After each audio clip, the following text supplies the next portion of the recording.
What is up, guys? In today's video we have something a bit different because with the Midas update and kind of in season 2 in general, there's a lot of like random tips and pieces of information for some of the new items that I think are helpful, but they're mostly like situationally helpful and not something I would really make a dedicated video on.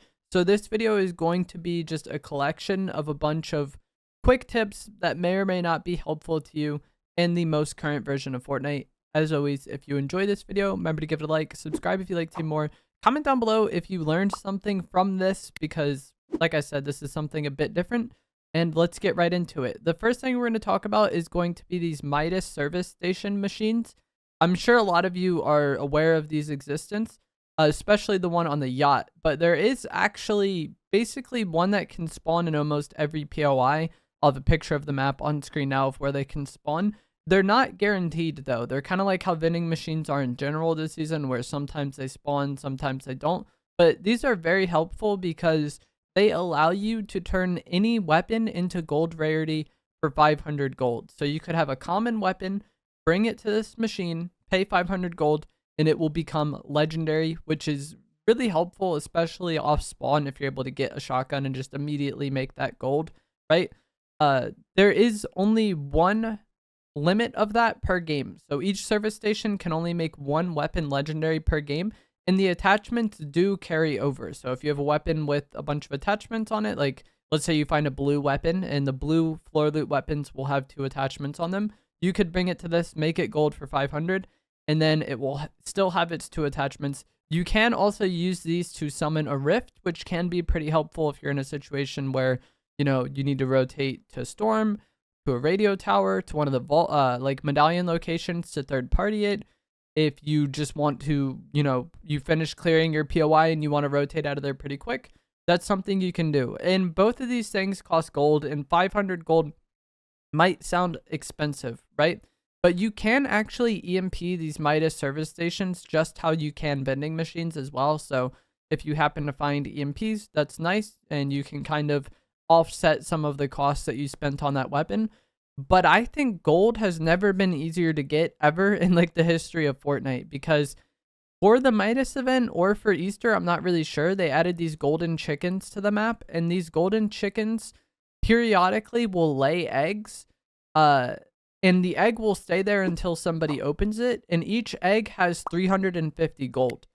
So one egg is almost as much as like how much you'll spend on that legendary weapon anyways, right?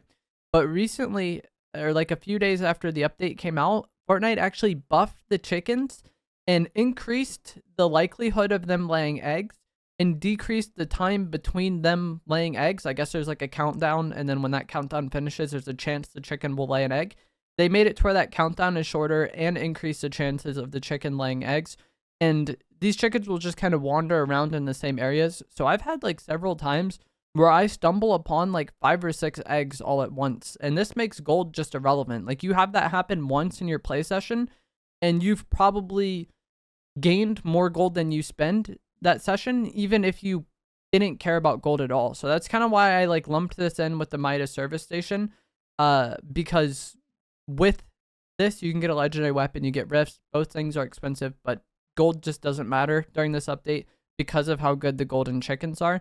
I've also seen a lot of incorrect rumors with the Hades chains saying you can pull somebody out of a shield bubble. You cannot pull somebody out of a shield bubble using the Hades chain. So like if you're outside the bubble and they're in, you can't yank them out. You can pull people out of cars. You can pull people out of the air. You can pull people out of bushes. There's a lot of things you can do with the Hades chains, but you cannot pull somebody out of a shield bubble.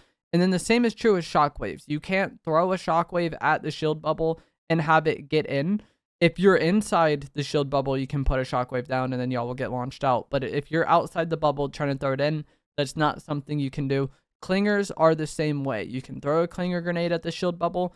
It's not like those added explosions are just going to like fall and then end up in the bubble. And I've heard so many people saying the opposite of this. Like I've been streaming on Twitch and had people come into my chat and tell me about how they pulled somebody out of a shield bubble or they shockwaved somebody out of a shield bubble. Those are not a thing. There might be time where like it expires as your Hades chain is getting there and then the timing just matches perfect. But it shouldn't be working consistently that you just pull somebody out of a shield bubble. something. And then the Zeus lightning also is just completely countered by the shield bubble. So if you're someone who hates the Zeus lightning, maybe consider carrying the shield bubbles, because you throw this down and then the Zeus lightning doesn't do a single thing to you. Two things that do somewhat counter the shield bubbles are going to be EMP grenades. If somebody's in a shield bubble and you throw EMP grenades at it, it will just completely destroy the shield bubble like immediately and remove it. And then also, if you have the wings, you can do a dash on somebody that's in the shield bubble. So it's not like the bubble blocks the wing user. In the same way, it doesn't block somebody from entering the bubble. You could just walk right in and fight them. It's just like your bullets and your weapons, your lightning, your grenades, all of that stuff won't get through. But something that uses your character, like wings or cars, does get through. EMPs are going to be the main counter. Another thing you can use the shield bubble for is you could throw it on a car and then basically just have protection on your car. If you're somebody who's been playing Fortnite for a really long time, you're probably very, very familiar with this, because the Shield Bubble Junior is a new item added in this week's update. But the regular Shield Bubble, it's been in the game many times, and people have like put it on cars, put it on drift boards. That's been a thing for pretty much as long as the Shield Bubble has been in the game. Another thing that I've seen a lot of misconceptions about is going to be that the wings were nerfed. So last week, Fortnite kind of changed some things with the wings. They like changed the animation while you were falling. And this led some people to kind of falsely report that they removed the wings' ability to negate fall damage. That is not true. The wings still will negate fall damage if you have it equipped when you're falling. So if you saw those kind of mistakes some people made saying that the wings no longer negate fall damage, or maybe your friend saw it and told you, not true. You can still just ignore fall damage if you have the wings out. What they did change, I think, was something with like the lift off animation to make it to where the person goes higher when they first use the wings. And then I think they changed something with the animation when you were falling, and that led people to think, oh, this no longer protects, but it still protects you from fall damage. One thing you can do with the chains is that you can fish using these chains, which is pretty interesting. If you happen to be in an area where there's a lot of fishing spots and you have the chains, you can very quickly get a lot of shield fish, floppers, whatever you want. And it's pretty uncommon to come by shield fish now with the coolers being removed. So if you take advantage of this, you're going to have the best healing item in the game and probably have an advantage on a lot of the other players. This isn't really something I would go out of my way to take advantage of, though. Like I talked about at the start of the video, a lot of this stuff is really situational, but if you're someone who really likes having fish, or you carry the chains anyways, that's something that might be worth knowing. And then the same is true with EMP grenades. You can EMP fishing spots, and I have a lot of people tell me about this because they just discovered it recently, but that's kind of been known ever since EMPs were added. But if you are like a newer player that maybe wasn't around then, it might be news to you, and it might be helpful that you can EMP the fishing spots. You can also fish using the Hades chains. You can pull loot to yourself using the Hades chains. I think you can pull your knocked teammates. A lot of little, like, maybe it's helpful, maybe it's not helpful things you can do with the chains, and that's kind of interesting. Another misconception is going to be that the thermal sight, the new 2.1 thermal sight that they added to the game, completely counters bushes. And I've seen this comment so many times of people saying that like the thermal is the best sight because it counters bush campers, and that is not true. If somebody is standing in the correct spot in the bush, if their character is completely hidden from the bush or by the bush, you will not see their red glow while using the thermal sight.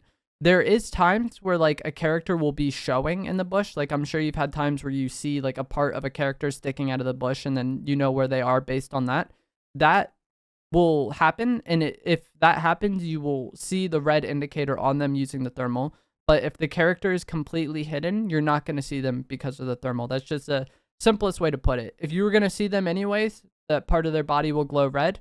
If you weren't going to see them anyways, then you're not going to see them on the thermal.